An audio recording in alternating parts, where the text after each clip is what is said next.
गाली वाले छात्र और लाठी वाली पुलिस, आज का मुद्दा के इस हिस्से में हम विस्तार से अपने मेहमानों से इसी पर चर्चा करेंगे। क्या अलग विचारधारा होना, क्या किसी मुद्दे पर असहमति होना गाली गलौज की वजह बननी चाहिए? क्या अभिव्यक्ति की आजादी के यही मायने हैं? और क्या ऐसे हालात में विरोध प्रदर्शन से निपटने का पुलिस का यही तरीका होना चाहिए? हैदराबाद के छात्र रोहित वेमुला की खुदकुशी के मामले में तूल पकड़ने के बाद लोकतंत्र में मिली आजादी की आड़ में क्या हो रहा है, इस पर चर्चा से पहले जरा ये रिपोर्ट देखिए।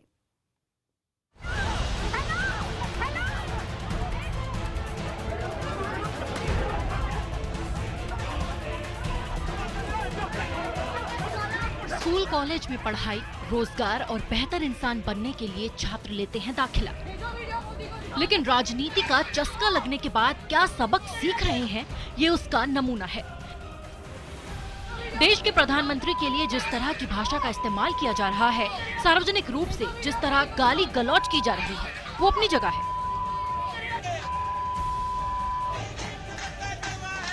और विरोध की ऐसी आवाज को उचित शायद कोई नहीं ठहराए।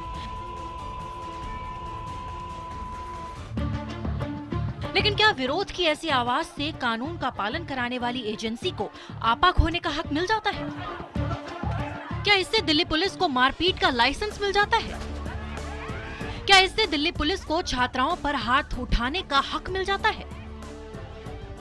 क्या इससे पुलिस को लाठियों से, लात घूसों से जमीन पर गिरा गिरा कर पिटाई का हक मिल जाता है?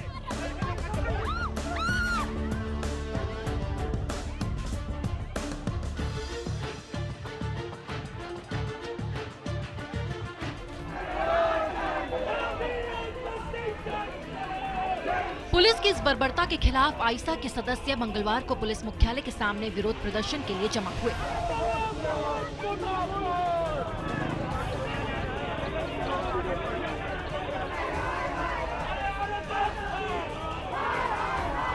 पावर हायरार्की में जो ऊंचे पद पर लोग रहने वाले हैं, उनके ऊपर कोई कार्रवाई नहीं होती है और जो प्रोटेस्टर्स हैं उनको टारगेट किया जाता है, उनका बाल पकड़ के खींच के इधर उधर पीटा जाता है और ये फिनोमिना बन गया है। सबसे पहले आरएसएस के लोगों ने हाथ उठाया, फिर पुलिस ने हाथ उठाया। ये बताइए, अगर किसी ने गाली दी है माननीय प्रधानमंत्री जी को और वो अगर हम लोग में से है तो उस पर कार्रवाई होने से ये भी तो हो सकता है कि वो आरएसएस का कार्यकर्ता हो। लेकिन दिल्ली पुलिस के मुखिया का दावा है कि पुलिस को बल प्रयोग के लिए मजबूर किया गया।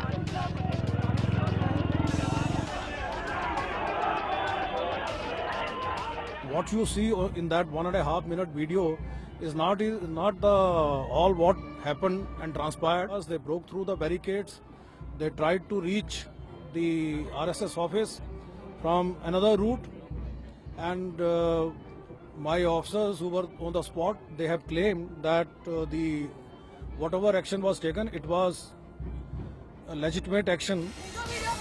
एक तरफ गाली देते छात्र,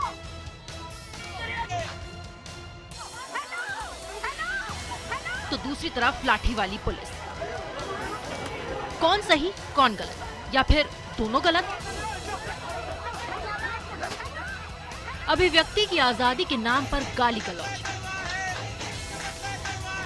और कानून व्यवस्था कायम करने के नाम पर लाठीचार्ज और मारपीट। अगर यही लोकतंत्र है तो अराजकता और तानाशाही क्या होगी? Bureau report, IBN 7। संघर्ष सत्ता का, लाठी पुलिस की और पिटाई छात्रों की। कौन सही कौन गलत, इस मुद्दे पर चर्चा करने के लिए खास मेहमान जुड़ चुके हैं। परिचय करा देती हूँ। एबीवीपी की तरफ से हमारे साथ रोहित चहल मौजूद हैं, आईसा की अध्यक्ष चिंटू हमारे साथ हैं, पूर्व डीजीपी विक्रम सिंह जी हमारे साथ मौजूद हैं और IBN डिजिटल के एडिटर जयदीप कार्णिक हमारे साथ मौजूद हैं। सबसे पहले चिंटू, मैं आप ही से जानना चाहूंगी, एक वीडियो कल आया और फिर उसके बाद एक वीडियो आज, ये बताएं कि आप कह रहे हैं कि आप प्रोटेस्ट कर रहे थे और सही तरीके से प्रोटेस्ट चल रहा था, लेकिन क्या किसी को गाली देना सही है? सबसे पहले तो मैं कुछ 2 पॉइंटेड बातें कहना चाहूंगी। सबसे बड़ी बात है कि मुद्दे से भटकाने की कोशिश हो रही है। ये पर जो वीडियो आया उसमें तो क्लियर है, हम सुनवा नहीं सकते, हम दिखा नहीं सकते, इसीलिए उस पर बीप लगाया हुआ है। क्या सही है या नहीं? क्या प्रोटेस्ट जिस तरीके से आप कर रहे थे, ये अभिव्यक्ति की आजादी है, क्या उसमें गाली देना सही है या गलत? गाली देना सही नहीं है, ये बात हम मानते हैं, लेकिन मुद्दे से किस तरीके से भटकाया जा रहा है। आप देखिए कि एक दलित छात्र का हत्या होता है, एक इंस्टीट्यूशनल मर्डर होता है, उसके ऊपर अभी तक किसी की कार्रवाई नहीं होती है। MHRD से लेकर के वो आप बात दत्तात्रेय उठा रहे हैं, लेकिन सवाल यहीं पर आता है और इसी से फिर बहस शुरू होती है नहीं होता है। विक्रम सिंह जी, स्टूडेंट्स के ऊपर अपराध है लाठीचार्ज हो गाली रहा है। देना, और क्या जो कुछ पुलिस ने किया वो सही है?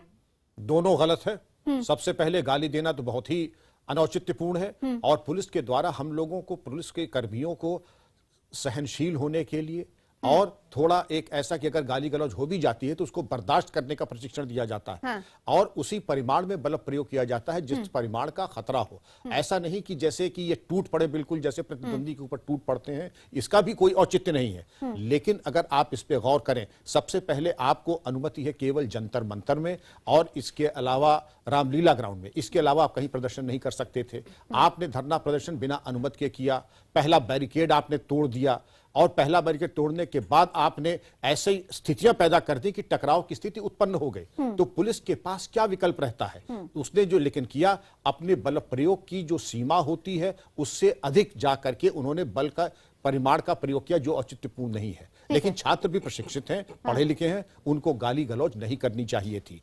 लेकिन पुलिस को भी चाहिए था पहले वाटर कैनन और टीयर गैस का इस्तेमाल करते, बाद में वो लाठी तो पे आते। करते ही हैं, वाटर कैनन, टीयर गैस, ये तो फिनोमिना बन ही चुका है। 16 दिसंबर से लेकर के ऑक्यूपाई यूजीसी मूवमेंट, चाहे ये रोहित वेमुला के जस्टिस के लिए हम लोग लड़ रहे हैं, ये तो फिनोमिना बन गया है।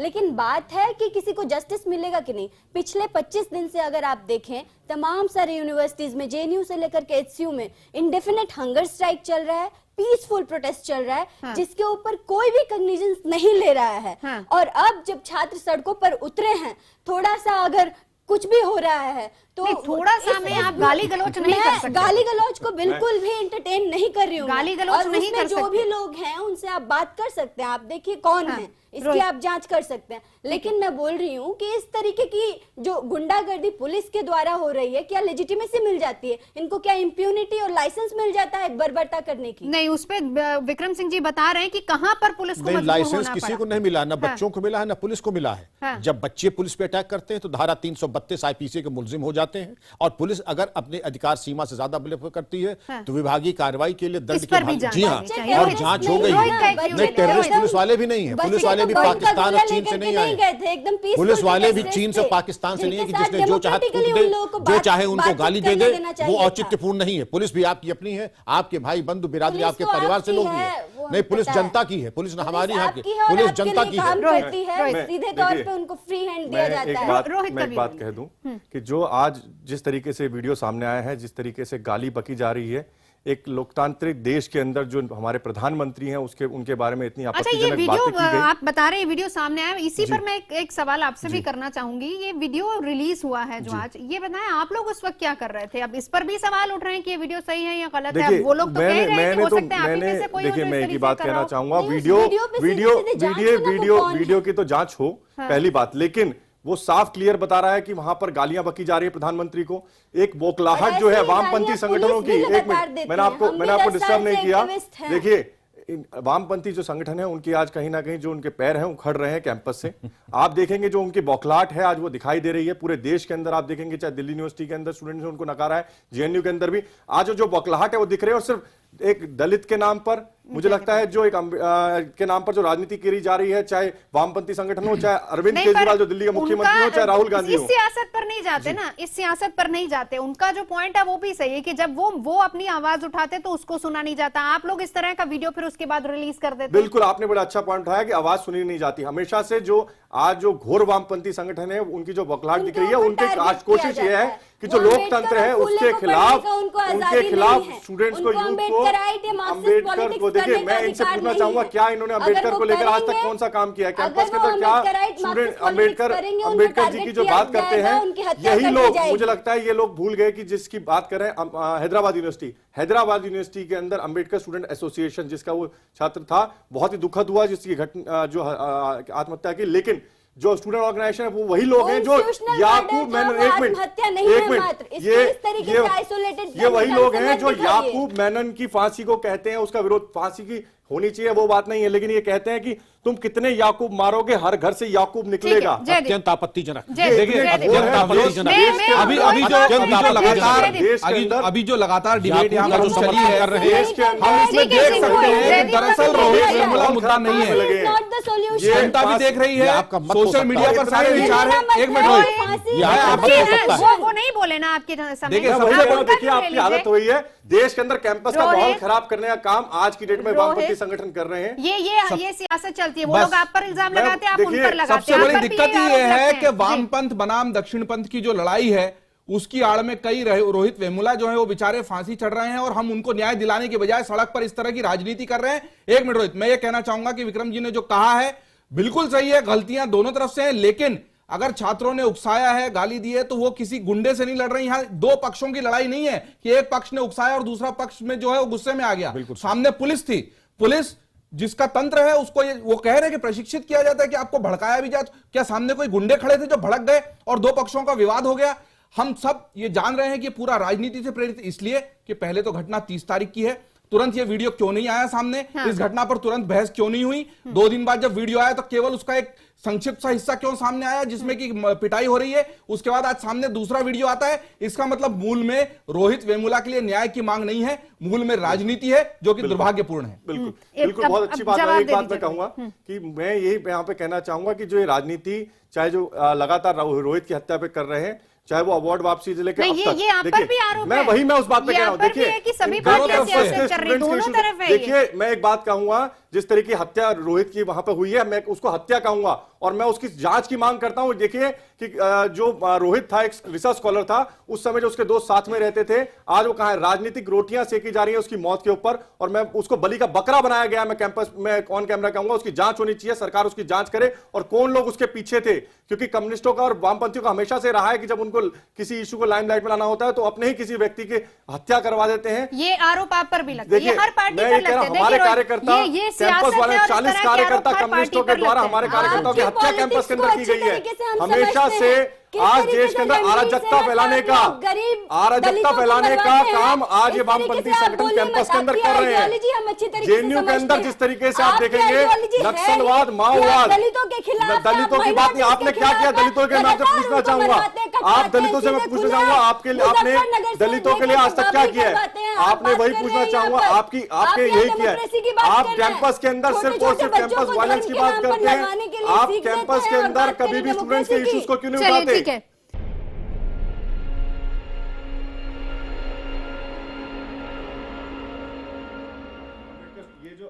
लाठी वाली पुलिस और इसी पर चर्चा कर रहे हैं, लेकिन अभी तक हमारी इस बहस में हुआ क्या है, किसने क्या कहा, एक बार फिर से मैं आपको बता देती हूं कि सबसे बड़ा सवाल यही था कि आखिर कौन गलत है। अखिल भारतीय विद्यार्थी परिषद के नेता रोहित चहल ने कहा है कि देश के अंदर कैंपस का माहौल खराब करने का काम वामपंथी संगठन कर रहा है। वहीं दूसरी तरफ यूपी के पूर्व डीजीपी विक्रम सिंह ने कहा है कि पुलिस की कार्रवाई और छात्रों की गाली गलौज को भी उन्होंने गलत करार दिया, यानी कि दोनों गलत हैं। अब सवाल यहाँ पर यही उठता है कि जिसे इंसाफ दिलाने की मांग हो रही है उसी पर सियासत हो रही है और ये छात्र राजनीति कर रहे हैं। लेकिन जयदीप, बड़ा सवाल ये है कि कॉलेज में जाते हैं पढ़ाई लिखाई के लिए, लेकिन फिर उसके बाद बीच में सियासत आ जाती है। उसके बाद हम लोगों को इंसाफ दिलाने की बात करते हैं, युवा खून है, जोश है, लेकिन वहां पर भी सियासत आ जाती। कहां जा रहा है लोकतंत्र? देखिए सबसे अफसोस की बात यह है कि जिन नौजवानों को सामाजिक राष्ट्रीय मुद्दों पर, छात्र हित के मुद्दों पर तगड़ी लड़ाई लड़नी चाहिए थी, वो भी वामपंथ और दक्षिणपंथ की धाराओं में बढ़ गए हैं।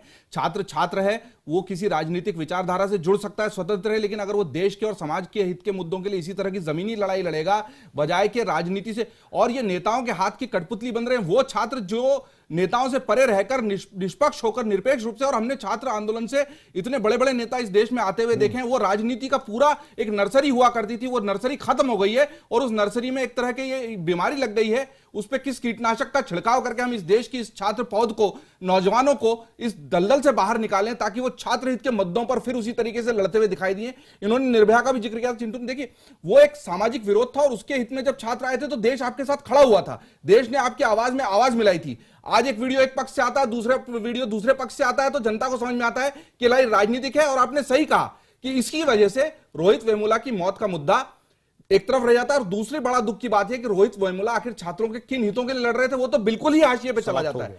जरूरत यह है कि अगर आप मुद्दों पर फोकस करना चाहते हैं तो गाली गलौज की राजनीति करने की बजाय मुद्दों को सही तरीके से उठाइए। अगर आज आपके मुद्दों में दम होगा, बात सही होगी, जनता तक पहुंचेगी, तो जनता आपके साथ निश्चित तौर पर खड़ी होगी। तो रोहित, आप दोनों के लिए सवाल है, क्योंकि आप दोनों चाहते हैं कि इंसाफ मिले, लेकिन दोनों एंटी होके खड़े हुए, दोनों साथ नहीं दे रहे। क्यों नहीं आते आप लोग साथ में फिर? नहीं, देखिए, रोहित वेमुला जो थे, रोहित आपके पास, रोहित वेमुला एक एक्टिविस्ट थे जो अम्बेडकराइट पॉलिटिक्स करते थे। वो इरोम शर्मिला के साथ खड़े थे, वो याकूब मेनन के फांसी का विरोध करते थे, वो डेथ पेनल्टी का विरोध करते थे। ये उनकी पॉलिटिक्स जैसा कहा याकूब मेनन जो आतंकवादी है, अम्बेडकर जी की बात कर रहे हैं। अम्बेडकर जी ने संविधान लिखा, उस संविधान ने उसको फांसी दी, उसका विरोध ये लोग कर रहे हैं। ये लोग आतंकवादी जो है उसका विरोध कर रहे हैं, आतंकवादी फांसी होने का विरोध कर रहे हैं। ये लोग आतंकवादी का समर्थन करते हैं। देश का तिरंगा जलाने का काम ये लोग करते हैं कैंपस के अंदर। जब देश के सैनिक जब मरते हैं नक्सली हमले के अंदर, तो कैंपस के अंदर मिठाई बांटने का काम ये लोग करते हैं। देश के आज जो लड़ाई चल रही है, ये लड़ाई जो है, ये देश दो विचारों की लड़ाई चल रही है। एक देश विरोधी जो ताकतें हैं और जो देश हित की ताकतें हैं, अभी जयदीप ये जिक्र कर रहे थे कि ये वो इंस्टीट्यूशन है जहां से हमने देश के बड़े बड़े नेता निकलते देखे, लेकिन ये हमारे स्टूडियो में किस तरह की सियासत चल रही है। देखिए, आप इसको अखाड़ा मत बनाइए, स्टूडियो को अखाड़ा मत बनाइए आप अपनी सियासत का। आप अपनी बात रखिए, आप दोनों अपनी बात रखिए। विक्रम सिंह जी, मैं सिर्फ यही कहना चाहूंगा कि मैं तो स्तब्ध हूं सुनकर के कि याकूब मेमन की फांसी का विरोध कैसे, अगर आप राष्ट्र विरोधी तत्वों की फांसी के ऊपर, और अगर ये औचित्यपूर्ण है तो आपको अपना अंतर्मंथन करना होगा कि आप किस तरफ है, राष्ट्र विरोधी तत्वों की तरफ खड़े हैं या राष्ट्र की तरफ खड़े हैं। हमारे जो सैनिक मरे हैं चिंटू जी, और जो हमारे पुलिस और जो फौज के मारे गए हैं, आप देखिए किसका समर्थन आप कर रही है। आपने पाकिस्तान का कर रही है, अपने देश का कर रही है। आप पहले मुझे एक दो सवालों का जवाब दीजिए। आप जिस तरीके से रोहित वेमुला की मौत को प्रतीक बनाकर अपने हित में साधने की कोशिश कर रही हैं, एक तो वो गलत है। दूसरी बात यह है, क्या रोहित वेमुला अपने सुसाइड नोट में इस तरह की कोई बात लिख के गए थे कि चूंकि इस देश में याकूब मेमन को फांसी दी जाती है इसलिए मैं मर रहा हूं? नहीं, उन्होंने पहले उस मुद्दे को उठाया होगा और वो गलत। आप इसका मतलब, एक और सवाल का जवाब दीजिए, क्या आप इस देश की कानून व्यवस्था को, सर्वोच्च न्यायालय को नहीं मानती हैं? आप मानते हैं नहीं? हाँ या ना बताइए। तो उसका विरोध नहीं करते आप जिन अम्बेडकर का नाम ले रही हैं वो संविधान के निर्माता है। उन्होंने अगर फांसी दी गई है संविधान के द्वारा, उसका विरोध कर रहे हैं ये लोग। जब सैनिक मरते हैं तो उनके ऊपर मिठाइयां बांटते हैं। दंतेवाड़ा के अंदर जब सैनिक मरते हैं, 74 जवान शहीद होते हैं, तो जेएनयू कैंपस के अंदर ये वामपंथी आयशा वहां पर मिठाइयां बांटती है उनके मरने पर। देश का तिरंगा जलाने का काम ये लोग कैंपस के अंदर करते हैं। 40 हमारे कार्यकर्ता, 40 एबीपीए कार्यकर्ता हमारे कैंपस के अंदर शहीद हुए नक्सली वायलेंस के अंदर। भेज दीजिए, उनके लिए लोकतंत्र में जगह आप नहीं है। अफजल गुरु के समर्थक हैं, याकूब मेनन के, बोलिए, आपने कैमरे बोला उसका विरोध कर रही हैं आप उसकी फांसी? बिल्कुल, हम उनकी फांसी का विरोध। जो मैं कह रहा था नवजोत जी, सबसे अफसोस की बात यह है, अफसोस की बात है, अगर ये सारी लड़ाइयां वामपंथ बनाम दक्षिण नुकसान देश का है, इस देश के अंदर आएगा उसका भी और इस चर्चा के बाद कम से कम जयदीप समझा जा सकता है कि ये देश का नुकसान है, ये देश का नुकसान है। और जिस इंस्टीट्यूशन की आप बात कर रहे थे कि वहां से अच्छे नेता निकलते हैं, हम उम्मीद कर सकते हैं कि हमारे आगे भविष्य के नेता किस तरह के होंगे, क्योंकि स्टूडियो को यह अखाड़ा एक तरीके से आप बना रहे हैं। और अफसोस की बात यह है कि जिसके लिए आप लड़ाई लड़ रहे हैं वो मुद्दे कहीं दूर रह गए हैं। फिलहाल आज का मुद्दा में